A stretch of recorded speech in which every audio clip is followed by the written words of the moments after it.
La vida nocturna en la gran ciudad. En muchos lugares del mundo los seres humanos han eliminado la oscuridad natural. El cambio fue rápido. ¿Demasiado rápido para nuestro reloj interno? Durante millones de años, los organismos se han adaptado a los ritmos estacionales y al cambio de día y noche. La luz existe desde hace unas décadas y está aumentando exponencialmente. El 80% de las personas en todo el mundo sufren la contaminación lumínica, con consecuencias desastrosas para la salud y para la naturaleza. A costa de la extinción de especies y de enfermedades, ¿ese es el precio de tanta luz?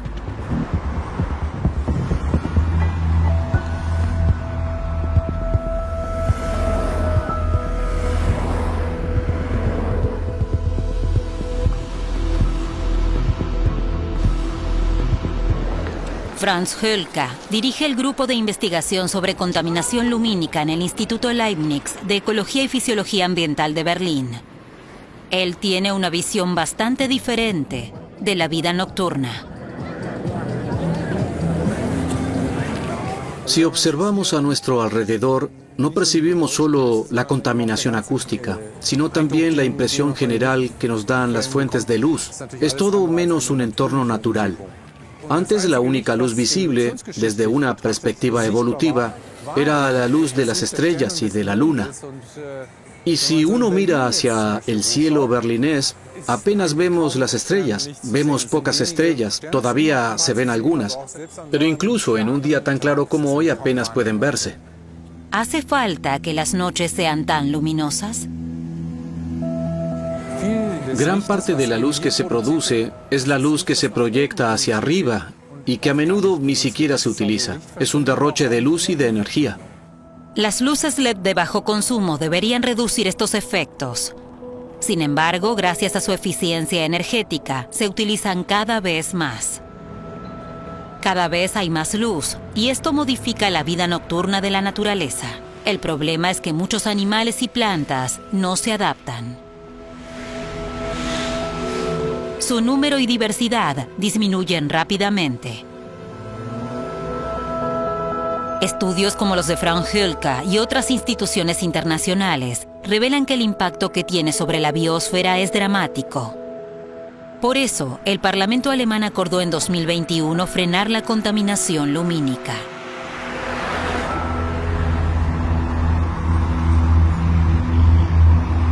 Recuperar la oscuridad natural es el objetivo de una iniciativa internacional, la Dark Sky Association.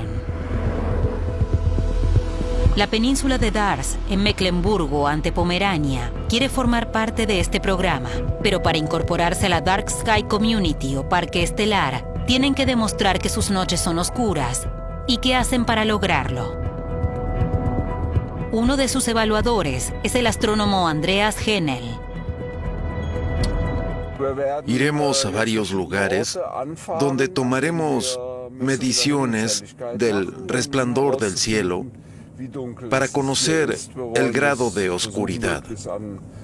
Queremos hacer esto en distintos puntos para conocer el halo luminoso generado en el cielo y su impacto. Aquí, lejos de las poblaciones de Darß, está la oscuridad que solo puede captarse la luz existente con fotómetros especiales.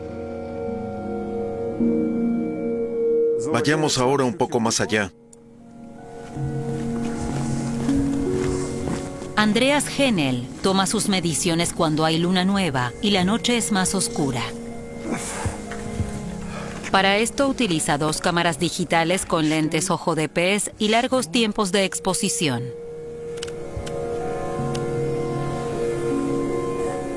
Funcionan las dos. Luces apagadas.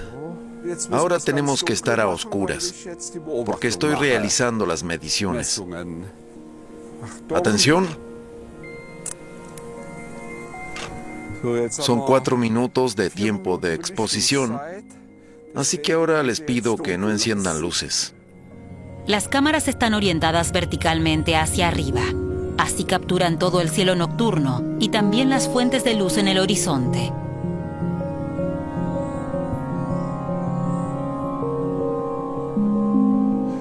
Pronto podremos ver la imagen, la primera imagen. Se crean imágenes de 360 grados del cielo nocturno. El halo luminoso en el horizonte rodea el firmamento oscuro como un círculo de luz. Todas las localidades son fuentes de luz y por eso vemos una campana luminosa. La luz se dispersa hacia arriba. Aquí sobre nuestras cabezas vemos nubes ligeras y eso hace que haya bastante luminosidad en este momento. Skyglow, o halo luminoso, se llama el fenómeno óptico por el cual la humedad atmosférica y las nubes reflejan la luz artificial y la dispersan sobre enormes áreas. En el borde exterior de la imagen panorámica puede observarse que el halo luminoso aparece en casi todo el horizonte. A partir de las fotografías, Andreas Hänel mide digitalmente la luminosidad, determinando así la calidad de la oscuridad. El valor relevante es el brillo del cielo o sky brightness. Si una comunidad quiere calificar como Dark Sky Community, debe alcanzar valores superiores a 20. Andreas Hänel ya ha medido estos valores en 5 lugares remotos. Pero en los pueblos, las luces perturban la oscuridad.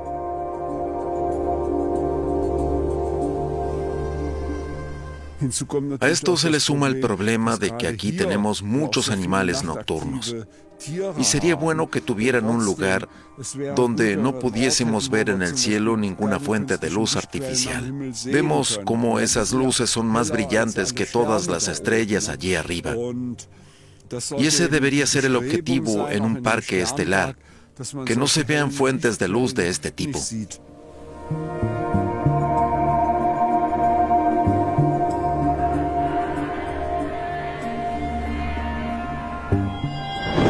La vista aérea revela claramente cómo incluso en esta península oscura, la iluminación urbana penetra en la noche. Una red de luz artificial cubre hoy prácticamente toda la Tierra y crece alrededor de un 2% cada año. La creciente contaminación lumínica no solo es un problema para los animales nocturnos, sino también para las aves migratorias, los trotamundos del reino animal. 50.000 millones viajan día y noche en primavera y otoño para llegar a sus áreas de reproducción o para pasar el invierno. Cruzan casi todo el planeta por 8 rutas principales. Las llanuras del Mar de Frisia en el Mar del Norte son una zona rica en alimentos que desempeña un papel crucial en la migración de aves del Atlántico. Millones de aves se detienen, descansan y alimentan aquí en primavera antes de continuar viaje a Escandinavia y el Ártico. En otoño, cuando regresan al sur, también necesitan hacer esta parada.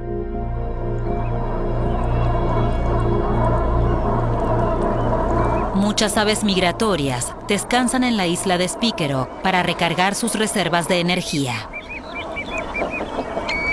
Hay abundante alimento para ostreros, agujas colipintas, chorlitejos chicos, correlimos y muchas otras especies. Spikeroog forma parte del Parque Nacional del Mar de Frisia de Baja Sajonia, un ecosistema protegido. Estas marismas albergan en primavera y otoño hasta 12 millones de aves.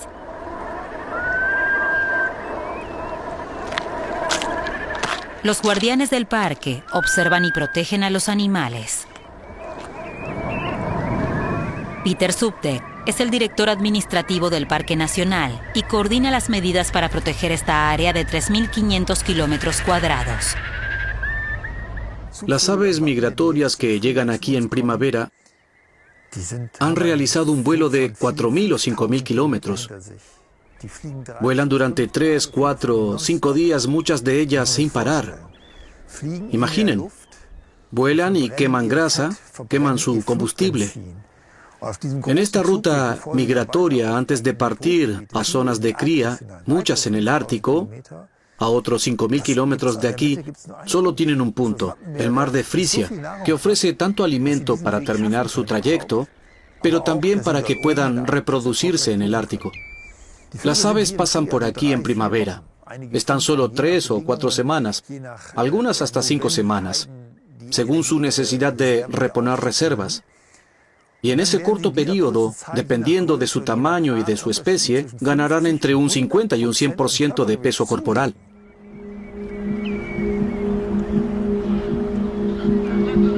Resulta impresionante cómo las aves migratorias encuentran su destino a través de grandes distancias y cómo optimizan sus rutas de vuelo.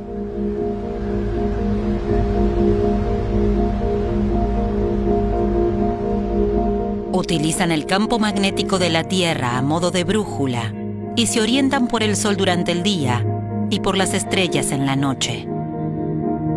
Así ha funcionado desde tiempos inmemoriales, también a lo largo de la ruta migratoria del Atlántico Oriental. Pero las luces perturban la navegación nocturna de estas aves.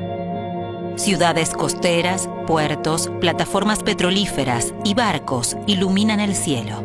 La luz artificial desvía muchas aves de su ruta. Algunas mueren en el mar o pierden gran parte de la energía que necesitan debido a rodeos innecesarios.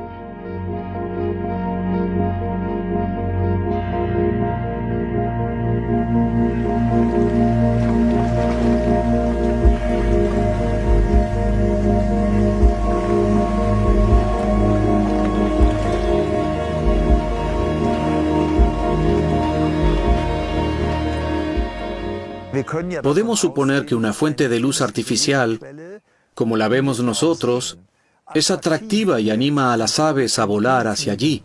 Esto puede provocar colisiones. Antes las aves chocaban contra los faros. Ahora chocan contra las turbinas eólicas u otras fuentes de luz, sencillamente porque se sienten atraídas y se desviaron. Y por eso hay que revisar de forma crítica la contaminación lumínica en el mar y eliminarla. Cuando las aves migratorias vuelan bajo las nubes, carecen de las estrellas y la luna para orientarse. Es entonces cuando las luces artificiales son especialmente peligrosas. Los científicos no saben cuántas aves chocan contra estas trampas lumínicas o caen por agotamiento al mar, ya que desaparecen en el agua. Pero los estudios realizados en tierra les llevan a pensar que son millones las que mueren de la misma forma en el mar. Creo que no podemos imaginarnos muchas de las repercusiones de los cambios de la luz, de cómo afectan la ecología de cada especie. Creo que debemos investigar para tener una base científica para la toma de decisiones y para la conservación de la naturaleza. De modo que, por un lado, seamos convincentes, pero también para que podamos atajar el problema de la contaminación lumínica lo antes posible. El exceso de luz no solo perturba los patrones de vuelo. Los estudios identifican otros cambios en el comportamiento de muchos animales. Como por ejemplo, en el chotacabras europeo, un ave nocturna que migra entre África y Europa.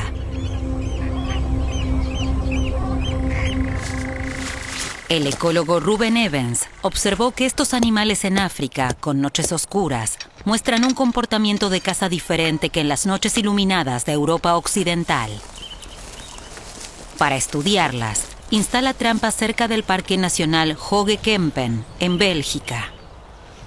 Utiliza redes especiales que no lastiman a las aves. Capturamos aves para estudiar cómo cambia su comportamiento dependiendo de la luz. Para ello les colocamos dispositivos de seguimiento. Esto nos permite monitorear a dónde vuelan, dónde y cuándo comen, y dónde incuban sus huevos. Este altavoz transmite el llamado de un chotacabras macho. Ruben Evans lo utiliza como señuelo para machos o hembras interesadas. Hay bastante viento. Ahí está.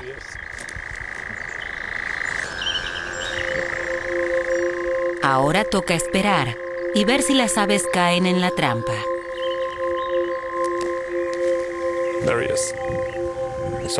Hay un chotacabras justo encima de la red. Un macho.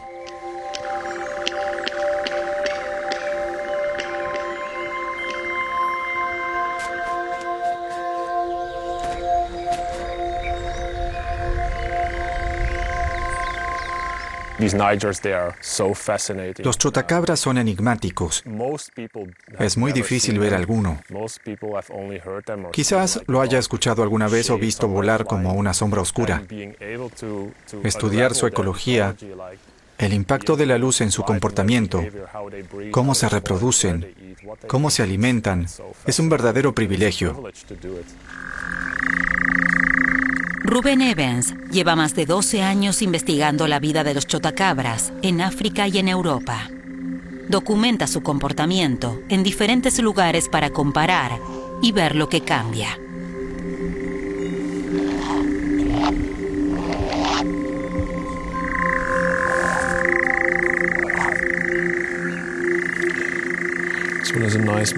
Un bonito macho, un adulto del año pasado, y además 2 jóvenes del año pasado. Ha sido una noche bastante productiva. Ruben lleva las aves envueltas con cuidado a su laboratorio sobre el terreno.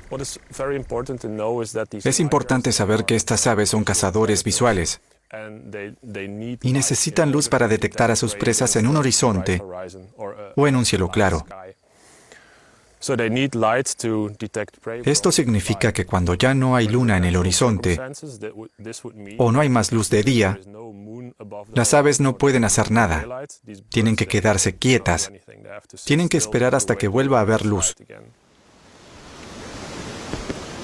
El biólogo coloca cuidadosamente los transmisores en los cuerpos de las aves.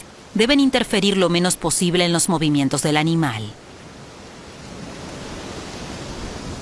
También coloca un acelerómetro, un dispositivo que le indica cuándo las aves están descansando, volando o se precipitan a la caza de insectos.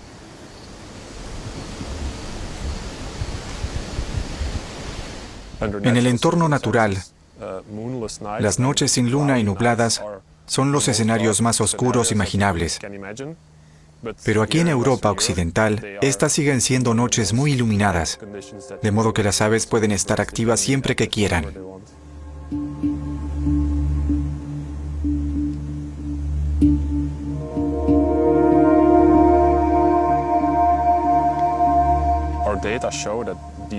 Nuestros datos revelan que estas aves, en Mongolia y África, no vuelan de noche, sin la luz de la luna. Aquí en los países de Europa Occidental, incluso con el cielo nublado, las noches son más brillantes que con luna llena. La gran pregunta es si el resplandor del cielo ayuda a los chotacabras. Mi hipótesis es que utilizan el halo luminoso como una especie de luna artificial, y eso les permite estar activos en momentos en los que no deberían estarlo.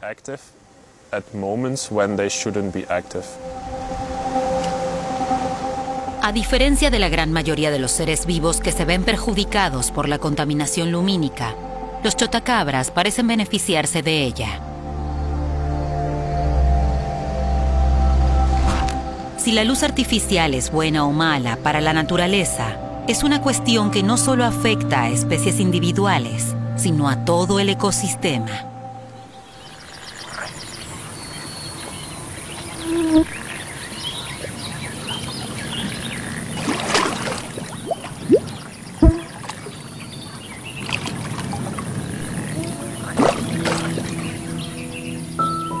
El río Havel, en Brandeburgo, al este de Alemania, es una región natural protegida. Desde el 2014 es además un Dark Sky Park, un parque estelar, donde se vela por la oscuridad. También aquí las farolas perturban la vida nocturna natural, especialmente la de los insectos. La ecóloga Sofía Johannisson quiere conocer el grado del impacto. En el marco de un proyecto sobre alumbrado público, investiga los efectos de la luz artificial sobre las colonias de insectos, especialmente cerca de aguas naturales. En sus trampas quedan varados algunos de los insectos que giran alrededor de la luz. Sofía Johannisson identificará las especies en el laboratorio. El Havel está a unos 200 o 300 metros de aquí. Y queremos investigar si los insectos acuáticos también se sienten atraídos por estas farolas. Y si es así, ¿cuántos y en qué medida? Porque los insectos acuáticos son muy sensibles a la luz. Al igual que otros insectos, están adaptados al ritmo natural día-noche. Y porque los insectos acuáticos son el alimento de los peces y otras criaturas que viven en el río Havel.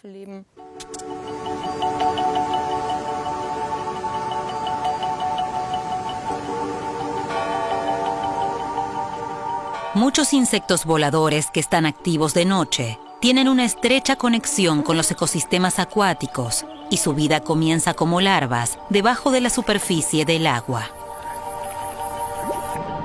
Una larva de mosquito tarda unos 10 días en salir.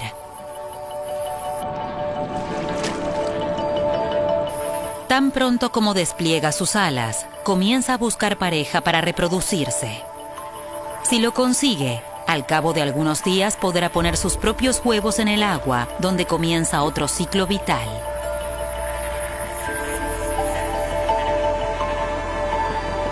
Pero las noches iluminadas perturban la búsqueda de pareja. El alumbrado público actúa como un imán o una atracción inevitable para los insectos, especialmente para los voladores. Piensan que es la luna, que son las estrellas. Se sienten atraídos e intentan reorientarse una y otra vez, volando desorientados alrededor de la lámpara, alrededor de la fuente de luz. Donde no hay luces que iluminen la noche, muchos insectos, aves y otros animales se orientan por las estrellas cuando buscan alimento o pareja.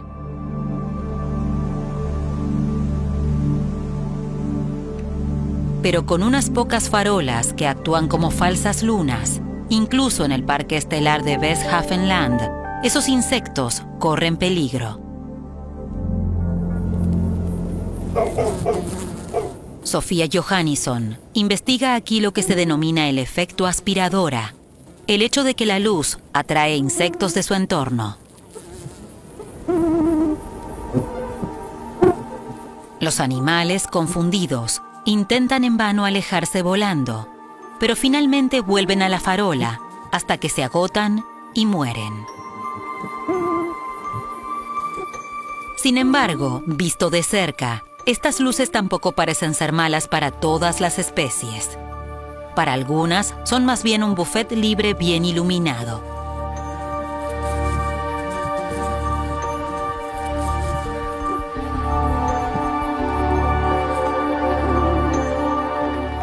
Son principalmente las arañas las que abandonan los oscuros arbustos y extienden sus telas donde hay luz y, por lo tanto, muchos insectos.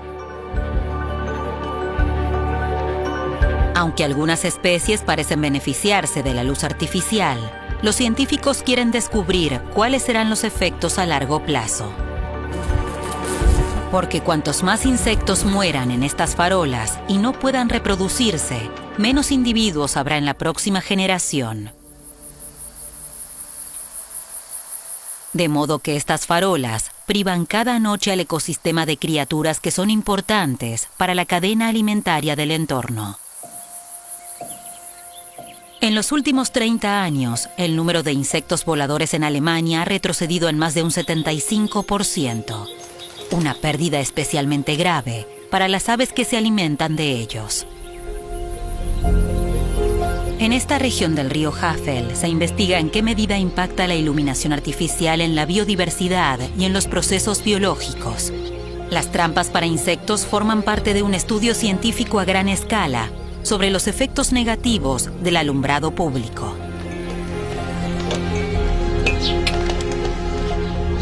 El estudio quiere contribuir a desarrollar farolas compatibles con la naturaleza para proteger el mundo de los insectos. Además de Westhavenland, en Alemania, hay otras 3 regiones donde se recogen, cuentan y conservan insectos.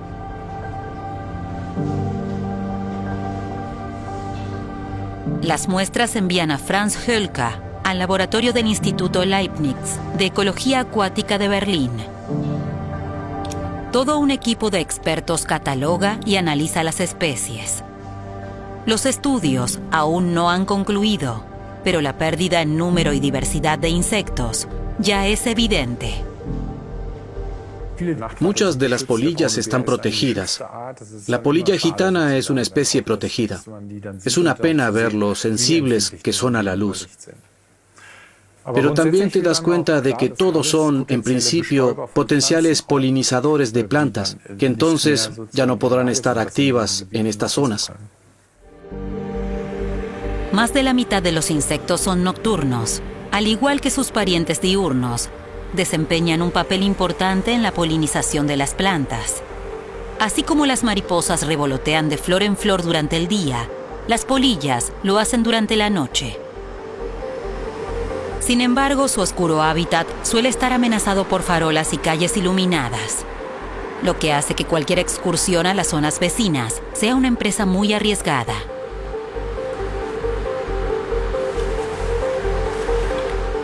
Por ello, a menudo no consiguen parejas para reproducirse.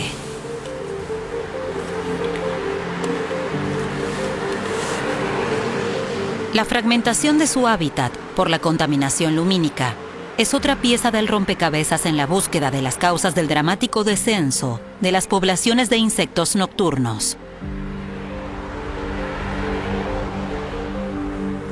En una cálida noche de verano, en una farola, si cuelgas una trampa aérea pasiva como esta, fácilmente puede atrapar a 400 insectos. Y eso va sumando. En Alemania tenemos alrededor de 9 millones de puntos de alumbrado público. Multiplicado por 400, en las noches de verano llegamos a más de 1.000 millones de insectos que son atraídos por estas 9 millones de aspiradoras que los llevan a abandonar su hábitat. La investigación de Franz Hölka muestra que la contaminación lumínica también afecta a los ecosistemas acuáticos. Aproximadamente el 50% de la población humana a nivel mundial vive a menos de 3 kilómetros del agua. Donde vive el ser humano hay agua, y donde vive el ser humano también hay luz. Incluso si parte de la luz se refleja en la superficie del agua, mucha luz artificial llega a las capas más profundas de nuestros ríos y lagos. Aquí vemos que esta zona de la orilla está fuertemente iluminada. Sobre esta superficie del agua en realidad no debería haber luz. No hay razón para iluminar el agua. Podemos ver hasta dónde llega esta área. Y se trata de dosis de luz que, sin haberla medido, definitivamente pueden afectar a los peces. Durante la noche, los peces viven en la oscuridad.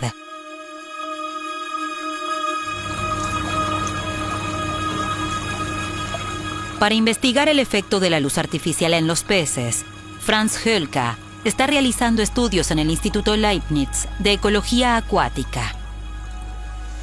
En el caso del pez guppy, queríamos investigar en qué medida la luz nocturna modifica su comportamiento social, pero también en qué medida impacta en la asunción de riesgos. Y lo que comprobamos en estos experimentos es que su actividad aumentaba durante la noche bajo la iluminación, ya fuera por el resplandor del cielo o la iluminación diurna.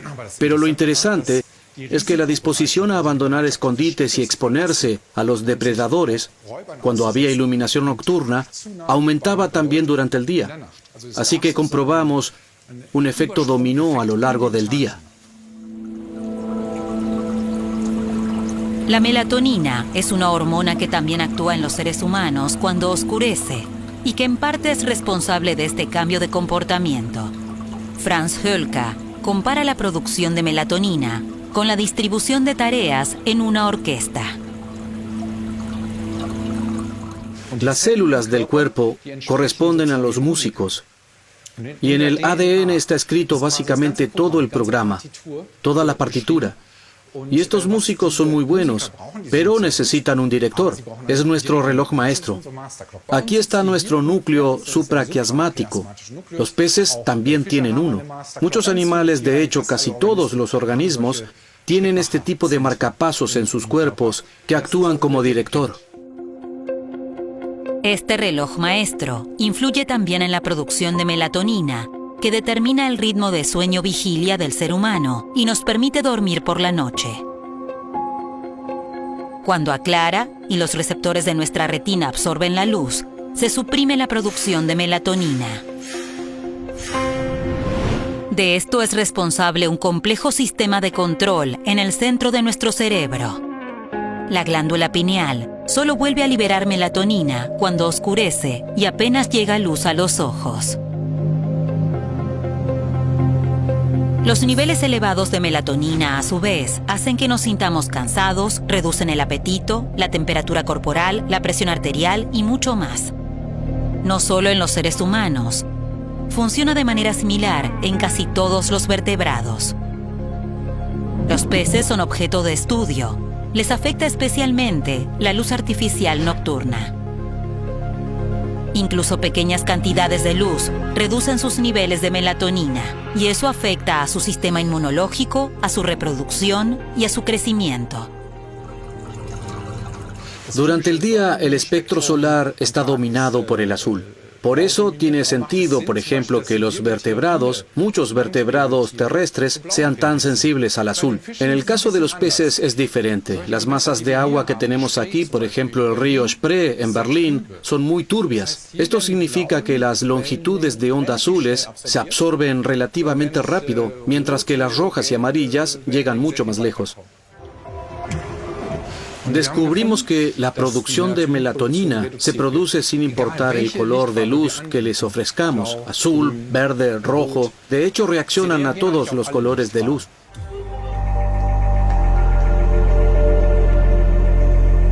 La visión de las especies nocturnas fuera del agua se ha adaptado a la luz de las estrellas y la luna.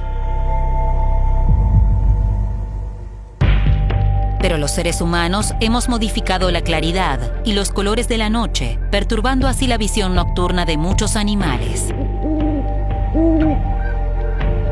Con un colorido montaje en Veluwe, una región forestal holandesa, un grupo de científicos quiere averiguar cómo impactan las distintas luces en la naturaleza.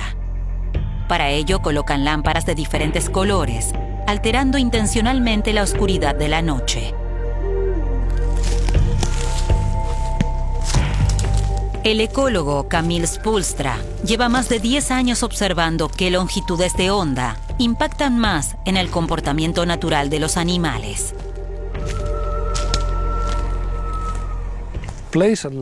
Desde el momento en que colocas la luz en un entorno natural virgen y oscuro, comienzan a cambiar las poblaciones de alrededor. Las especies se ven afectadas de diferentes maneras en función del color de la luz. La luz blanca mezcla todas las longitudes de onda y es visible para una gran cantidad de animales. La roja carece del espectro azul, a la que están acostumbrados los animales nocturnos, por lo que esta luz les parece menos brillante. La luz verde, con su alto contenido de azul, es la que más brilla para las especies nocturnas y tiene un fuerte impacto. Sabemos que la luz verde asusta a muchas especies nocturnas, incluso más que la luz blanca, por ejemplo. Esto tiene que ver con que sus ojos son más sensibles a ella. Son relativamente sensibles a la luz azul y relativamente menos sensibles a la roja. Con la moderna tecnología LED, podríamos controlar las longitudes de onda de las luces y hacerlas menos perjudiciales para la vida silvestre. En el caso de los murciélagos, por ejemplo, si su ruta de vuelo es atravesada por luces, esto puede disuadirlos de usar esa ruta. Sin embargo, si iluminas esa zona con luz roja, los animales aún pueden utilizar esa ruta. Esta podría ser una forma muy eficaz de mitigar el impacto de la luz. Pero no todas las especies reaccionan de la misma manera. Los ratones de campo evitan cualquier lugar iluminado. Las aves permanecen, pero duermen menos con luz blanca. Cada tipo de luz afecta el entorno natural de diferentes maneras. Estos efectos son sutiles, pero con el tiempo pueden impactar en ecosistemas enteros, mucho más allá del área donde incide la luz. Todos estos efectos interactúan. Lo que afecta a una especie puede tener efectos en cadena en otras. A esto lo denominamos efectos en cascada en el ecosistema. Incluso una especie de ave que solo está activa durante el día puede sufrir la luz artificial porque desaparecen sus insectos presa, que necesitan la noche para buscar alimento. Todo puede incidir en un ecosistema y luego afectar como una cascada en niveles diferentes.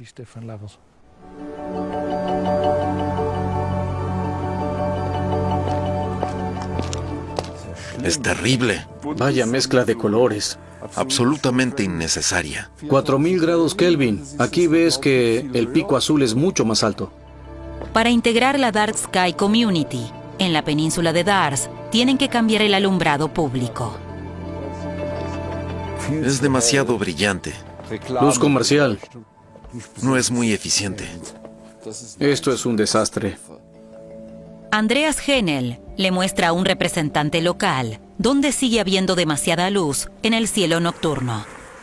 Bien, este es el filtro con el que podemos crear un espectro. Sí, muy bonito. Y entonces vemos que se trata de una luz LED. Y se puede ver que el azul es muy fuerte, lo que es muy típico de las luces LED. Y si ahora realizamos una medición correcta, obtendremos el valor de la temperatura del color. Y ahora midamos aquí. Midamos en el suelo. Bien, ahora vemos el espectro. Tenemos 18 lux. Aquí abajo hay bastante claridad. Con la mitad sería suficiente. Lux es una unidad de medida de la intensidad lumínica. Con un valor de 9 lux, como recomienda Andreas Henel, la acera seguiría estando unas 50 veces más iluminada que en una noche de luna llena. Pero el color de la luz también es decisivo para la sostenibilidad medioambiental. Ahora observamos el espectro. Aquí está el pico azul y tenemos una temperatura de color de 2800 grados. Así debería ser. Los grados Kelvin se utilizan para medir la impresión general del color de una fuente de luz. Por ejemplo, la luz con más de 5000 grados Kelvin tiene un efecto de color azul frío. Por debajo de los 3000 grados Kelvin, el color es amarillo anaranjado. Esto nos resulta más agradable. Con los resultados de las mediciones, Andreas Henel explica a los municipios cómo adaptar su alumbrado. Si queremos reducir esto, hay que hacerlo a gran escala. Eso significa que deberíamos cambiarlo en toda la comarca de una vez, de lo contrario no lo veríamos. Pero al mismo tiempo también queremos demostrar que la iluminación sigue siendo buena en algunos lugares, que no significa necesariamente que tengamos que apagarla o algo así, sino que podemos reducirla en función de las necesidades durante el transcurso de la noche. Con medidas sencillas, pueden conseguirse resultados eficaces. Perjudiciales son las lámparas con luz muy brillante y fría que irradia en todas direcciones. Desperdician mucha luz, atraen a los insectos como una aspiradora y ciegan. Una menor intensidad luminosa ayuda. Y la luz cálida por debajo de los 3000 grados Kelvin tiene un impacto significativamente menor en los insectos y en otros animales. Sin embargo, lo más importante es la iluminación específica. Si cubrimos las lámparas y dirigimos la luz allí donde se necesita, las criaturas nocturnas se verán menos perturbadas y podremos volver a ver el cielo estrellado. Los efectos innegables de la contaminación lumínica exigen actuar con rapidez, aunque aún no se haya investigado todo. En Fulda, en el centro de Alemania, Sabine Frank coordina el Parque Estelar. Su interés por la contaminación lumínica surgió hace algunos años, en noviembre, cuando observó que algunos castaños aún tenían hojas. Me di cuenta de que los árboles no pueden perder sus hojas. Nadie se había dado cuenta de ello, pero yo lo vi y pensé que algo andaba mal. Cada otoño observo en qué fase están los árboles. Compruebo si hay una luz cerca y si el árbol puede perder sus hojas. Tengo 1000 fotografías de árboles que tienen problemas debido a la luz. En las fotografías de Sabine Frank se ve claramente que las ramas más cercanas a la farola todavía tienen hojas, aunque ya es invierno. Los árboles deberían perder sus hojas para evitar daños por las heladas. Al parecer, las farolas entre los árboles alteran los ciclos. Las plantas reaccionan de forma muy sensible a la luz y no a la radiación térmica. La intensidad, duración y presencia de luz solar les proporciona la información que necesitan para sobrevivir. Cuándo crecer, absorber agua y perder hojas. De esta manera se sincronizan con el ritmo de las estaciones. Sin embargo, las farolas engañan a las ramas, haciéndoles creer que es una estación diferente, de modo que la luz artificial puede causar daños masivos por heladas. Tomé las fotos y fui al ayuntamiento y se las mostré a la responsable de planificación urbana. Ella no daba crédito.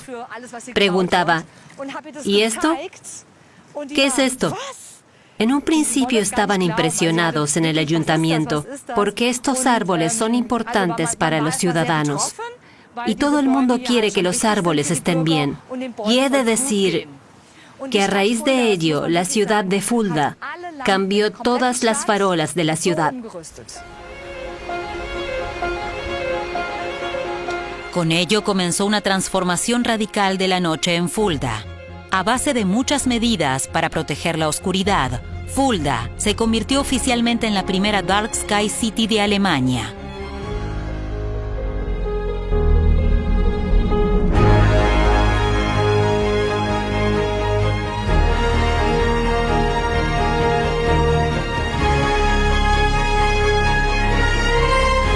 En Fulda, durante mucho tiempo ignoraron la contaminación lumínica. El lema hoy es: apaguemos las luces y veamos las estrellas. Apaguemos las luces y encendamos la noche.